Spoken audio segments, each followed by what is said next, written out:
Well, I didn't think I'd be doing this video. Rafael Nadal loses his first match in Cincinnati after that long layoff since Wimbledon with abdominal injury. We're thinking, well, Cincinnati, the last tournament before the US Open, a tournament he's won 4 times, the US Open, that is, and doesn't go according to plan, does it? He loses in 3 sets, and Borna Coric actually now has a winning head-to-head against Nadal 3-2. We're going to break it down. We're going to talk about it, not in a huge amount of depth, because I think it was a match that was hampered by rain. Thank you to everyone that joined the live stream as well. And of course, we did pretty much the first set, and then I cut it off. It was 1:30 a.m. in the UK, and I was like, nope. And luckily I didn't, because it would have been going on until about 3:30, 4 a.m. UK time, and I had to be up early. But thank you everyone for tuning in. Remember to hit the like button and subscribe if you're new. Also, if you're a podcast listener or watcher, remember to leave a rating or review. Let's get into it. So Nadal loses in 3 sets to the Croatian. He loses 7-6, 4-6, 6-3. And look at that first set tiebreaker. That seems so crucial, right? Because Nadal takes that tiebreaker. He won the second set 6-4. The first set tiebreaker 11-9. So Coric doing really well. And I think from the points that I watched back to back and consecutively, I guess the consecutive period of the match that I did watch on the block, Coric was striking the ball really cleanly, and he's fully fit now. And I know he was one of those next-gen stars coming through with Tsitsipas and Medvedev and Zverev, and hasn't quite lived up to what those guys have done so far. And there's a couple of reasons. I think the main reason is to do with the injuries. He's been plagued by injuries, and he's almost like the forgotten man. But he was, once upon a time, 12th in the world, made the Shanghai Masters final, beat Federer. He's done, some bits in his career for sure. But unfortunately, because of the injuries and then COVID hasn't helped as well, I think he's stalled big time, and he's now, I think, 150-ish in the world. This will be a massive win for him, and he'll look to go far. He's got protected ranking, or used a protected ranking at Cincinnati. Ironically as well, the last time he beat Nadal was in Cincinnati in 2016, I want to say. So they hadn't played for 5 years, but the head-to-head was 2-2. Nadal beat him in the US Open in 4, and then beat him in Canada. Coric had beaten him in Cincinnati, and then had beaten him earlier on as well. I think the first meeting they had. He clearly doesn't mind playing Nadal. He clearly doesn't mind playing him, and it was a really good performance. Let's get into some of the stats. 12 aces, and he's got a massive serve, has Borna Coric. And if you're not familiar with him, which I know a few of you watching aren't, because on the live stream, some people are saying I've never heard of him before, and I definitely heard him. I'd seen him play. I wasn't as maybe super aware as his talent until recently, but he's someone who you can tell has the ability to be, say, a top 10 player. Some people even saying he is capable of winning a Grand Slam if he stays fit. It remains to be seen. I guess he's still got a long way to go in his career. He's not super old. But for Nadal, this was a disappointing loss, because after missing Canada, and I guess choosing to miss Canada because the abdominal wasn't feeling 100%, and he said he didn't feel super comfortable serving, he then said, okay, well, I'm going to play Cincinnati.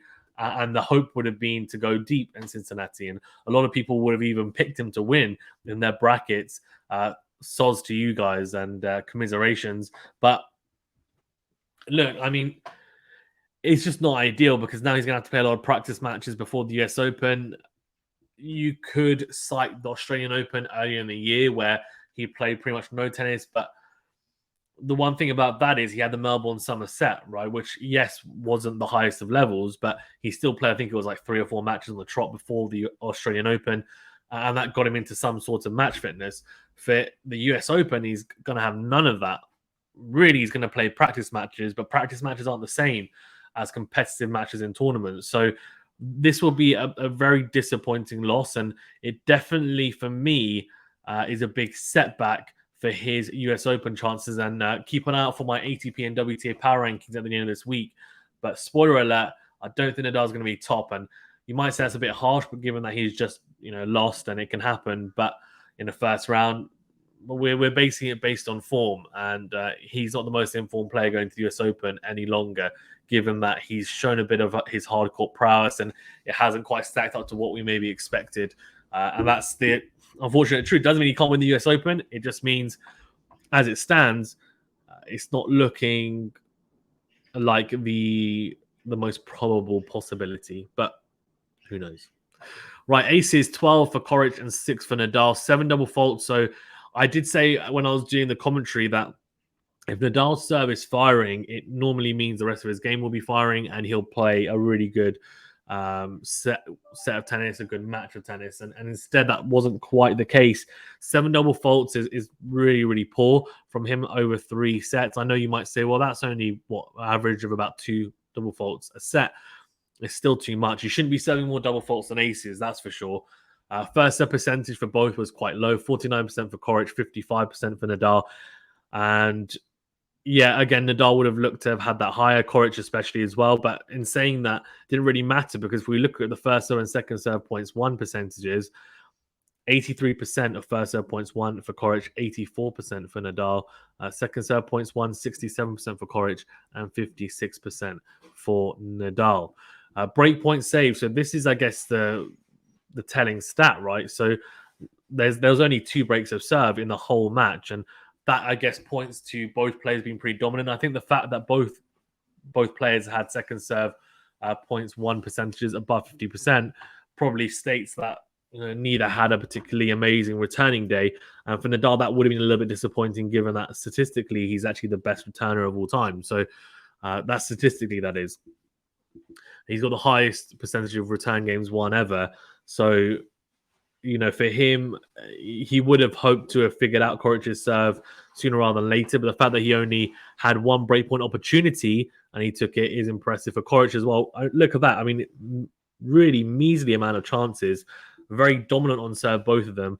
Breakpoint, say 1 out of 2 for Nadal. So the tiebreaker is really what we're talking about because both players got a break each in a set, and that's one set all. But it was that first set, that tiebreaker that Coric took 11-9, where really came up clutch that actually made the difference. And you can see first return points won and very, very low. When it's unforced errors, this is an interesting one because, for Coric, it's a positive 38 winners, 30 unforced errors. You always want to have more winners than unforced errors as kind of like a minimum. I feel like that's what players are looking for. That's what I'm looking for as someone who tries to analyze these matches. And 38 winners to 30 unforced errors is good. Would like to see a forced errors column and also unreturnable serve kind of column as well, or row, but I don't think we're going to get that anytime soon in tennis stats. Winners to unforced errors for Nadal, 22 to 23, so almost as many winners as unforced errors, but not quite. That's something that's pretty poor for him. I mean, he would have been hoping to have less than that.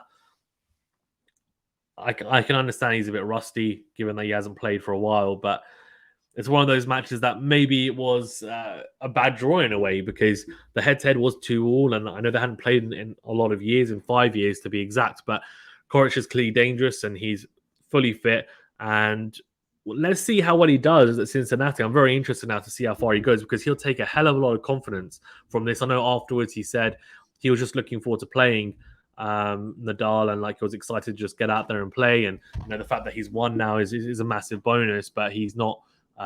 He wasn't particularly expecting it. He just went out there with put his best foot forward and came out on top in the end. Net points won pretty good from both, 10 out of 15. So look, I mean, I'm not going to delve too much into the match because I don't think it's a fair reflection really on Nadal's, ability and the fact that he has come off a relatively long layoff from playing competitive tennis anyway. Of course, the last time we saw him was at Wimbledon 2022. It is what it is. It's been about a month, I would say. Right, I think it's been about a month. I mean, it's not a huge amount of time, but it's also not ideal. And given he's now come onto a different surface, the US Open surface is definitely slower than Cincinnati from what I've seen. So that is a positive, I guess, for Nadal. For Coric, or Coric even, it's fantastic. I mean, he will be now going forward looking to go deep at Cincinnati, and he plays RBA in the next round. It's just a winnable match for him if he plays how he played in this match, and if he serves as well as he did. Kind of sniper serve, 130 mile per hour plus rockets in corners, and Nadal at times wasn't even moving. Nadal be looking to bolster up his serve, and I'm sure that'll be getting a hard kind of practice at in the next week or so. And Yeah, we'll see. We'll see. 2 hours and 54 minutes, the match finished, and there was, of course, that massive rain delay and break. And I don't know whether that, I don't think it particularly helped either player at all, because at the end of the day, it was 5-4 Nadal. He was up in that first set, but he wasn't a breakup. It was love 15, and Coric obviously came out on top in the tiebreaker. So I did say the set was heading for a tiebreaker, and lo and behold, it did. Thank you very much, guys, for tuning in. Do appreciate it. Let me know, are you surprised? I'm very surprised, of course, that Nadal lost, but are you surprised that Nadal lost the way he did? Are you happy to see Coric back in good form? And what do you think this means for Nadal's US Open chances? Let me know in the comment section below. And if you're listening on a podcast platform, then leave a review and let me know what you think as well, or contact me on any social media platform. All the links are in the description of this video. Thanks very much, guys. Stay safe and well, and we'll see you on the next video.